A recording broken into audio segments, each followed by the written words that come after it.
નડતર દૂર કરવા માટે અને તમને નાણાકીય લાભ થશે, ખેતરમાંથી ઘરેણાં મળેલો માટલા મળશે, પૈસા ડબલ થઈ જશે, એવી બધી લાલચો આપીને તાંત્રિક વિધિ કરવાના બહાને એમની પાસેથી પૈસા પડાવતા હતા.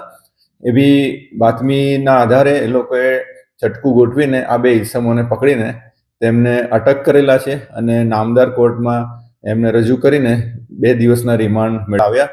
અને પછી વિધિઓ શરૂઆતમાં મફતમાં વિધિઓ કરાવડાવી અને પછી આવી બધી લાલચો આપી કે તમારું આ નડતર દૂર થશે, તમારા ખેતરમાંથી આ રીતે પૈસા પેલા ઘરેણાં મળેલા માટલા મળશે ને બધું. એમ કરીને 2019 થી 2025 દરમિયાન જુદી જુદી વિધિઓના માટે 7.5 લાખ રૂપિયા એ લોકોએ લીધા હતા. એમાંથી નખત્રાણા પોલીસે 7,20,000 રૂપિયા રિકવર